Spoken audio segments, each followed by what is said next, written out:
అయ్యో, ఏంటి నువ్వు కూడా ఫీజు కట్టలేదని నోటీస్ బోర్డులో నీ పేరు పెట్టారు? ఫీజు కట్టనప్పుడు పెడతారు కదా. అదేంటి, కాలేజీ మీది కదా, నీ పేరు పెట్టమేంటైనా నువ్వు కూడా ఫీజు కట్టడం ఏంటి? ఎవరిది కాలేజ్? మీ అందరికీ అలా చెప్పుకుని బిల్డప్ ఇస్తుందేమో. ఆవిడికి అంత సీన్ లేదు.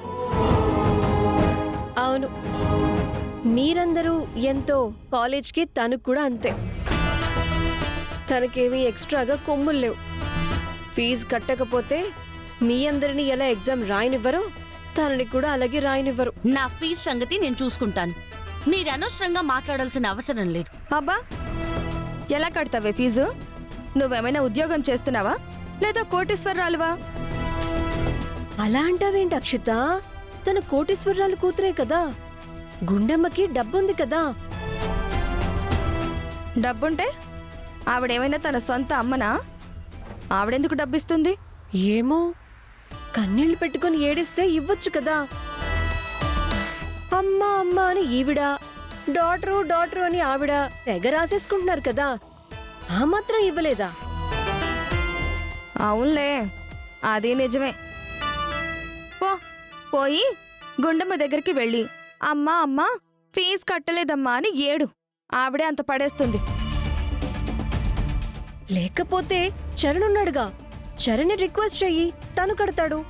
కడతాడా లాగి కొడతాడా? నన్నెందుకు అడుగుతున్నావు అని. ఇదిగో అక్షిత, మీరిద్దరూ చాలా ఎక్కువగా మాట్లాడుతున్నారు. ఎక్కువ మాట్లాడితే ఏం చేస్తావే? ఏం చేస్తానా? ఆల్రెడీ లాగి పెట్టి కొట్టాను, సరిపోలేదా? పిచ్చి పిచ్చి వాగుడు వాగారంటే ఇద్దరు నాలుకలు కోసేస్తాను. నా విషయంలో కల్పించుకోవడానికి మీకేంటే పని? మిమ్మల్ని ఏమైనా అడిగేనా? ఫీజు ఎలా కట్టాలని ఏమైనా బాధపడుతూ కూర్చున్నానా? ఏమైంది వదినా?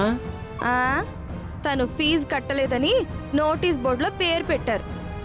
మరి ఫీజు ఎలా కడతావు అంటే మా మీద సీరియస్ అయిపోతుంది. నీ పేరు నోటీస్ బోర్డులో పెట్టారంటే ఇదంతా కావాలని మమ్మే చేసి ఉంటుంది వదినా.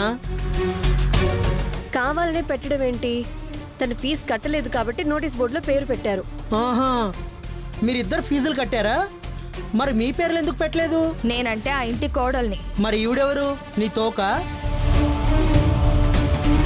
అయినా నీకేంటి వదినా? నేనున్నాను కదా, నీ ఫీజు నేను కట్టేస్తాను. వద్దు చండి. కడతానంటున్నాడు కదా, కట్టమని చెప్పు. ఎందుకు ఈ బిల్డప్లు? ఇదిగో చరణ్, ఈవిడ ఫీజు కట్టలేదని నోటీస్ బోర్డులో తన పేరు పెట్టారని బాధపడుతోంది. పాపం, తను ఎక్కడి నుంచి డబ్బులు తీసుకొచ్చి ఫీజు కడుతుంది? కట్టండి. పాపం ఏదో అలా చదువుకుంటుంది. పదభూన.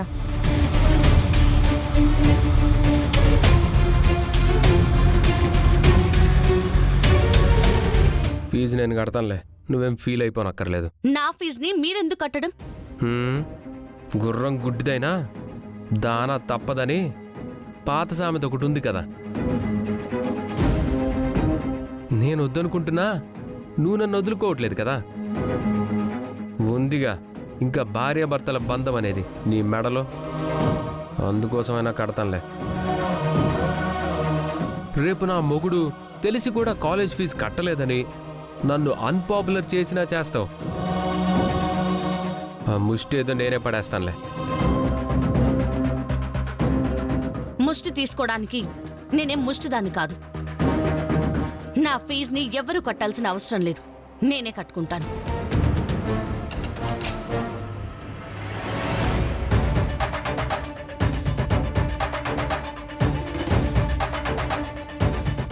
ఏంట్రా అన్నయ్య, నువ్వు కూడా అలా మాట్లాడుతున్నావు వదినను పట్టుకొని? నేనేమన్నానురా? ఫీజు కడతాను అన్నాను. ఎందుకంత పొగరు? వద్దంటే మానేమను, అయినా నాకేంటంట.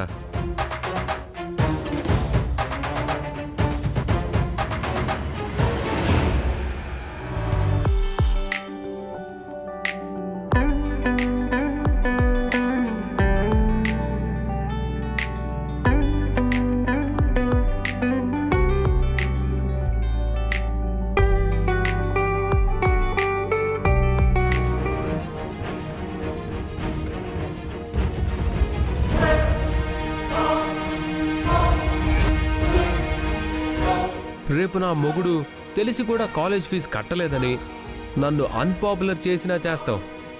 ఆ ముష్టి ఏదో నేనే పడేస్తానులే. ఏయ్ ఆగు.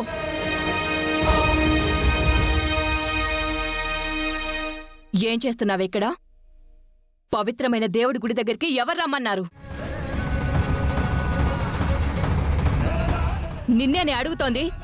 ఎందుకు వచ్చావు ఇక్కడికి? అది కాదత్తయ్య, పూజ చేద్దామని. పూజ? నా ఇంట్లో పూజ చేసే అర్హత నీకు లేదు.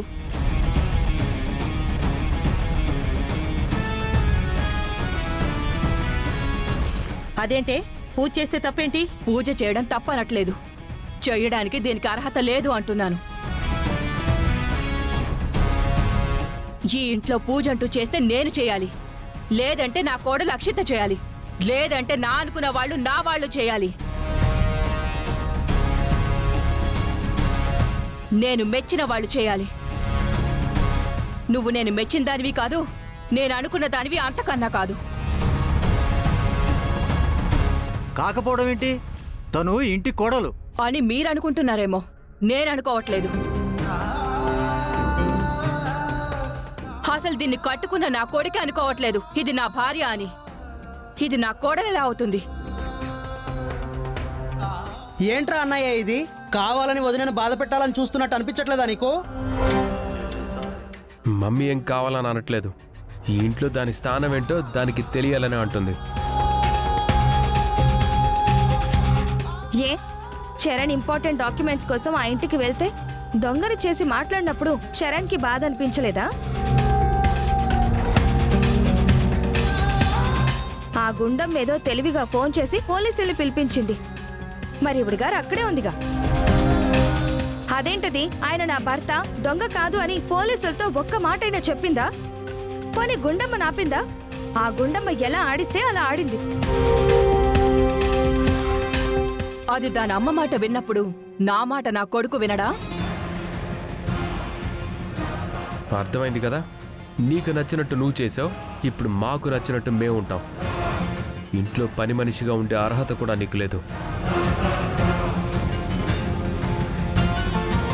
నువ్వు నా కంటికి కనిపించొద్దు, అసలు ఈ ఇంట్లో ఏ పనులు చేయొద్దు, ఏ వస్తువుని ముట్టుకోవద్దు. సరేనే, పూజ చేయొద్దంటున్నావు బానే ఉంది. మరి వంట ఎవరు చేయాలి? అది వంట చేసి పెడితే మీరందరూ మెక్కుతారుగా. ఇక నుంచి అవసరం కూడా మాకు లేదు. అవసరమైతే వంట అక్షిత చేస్తుంది.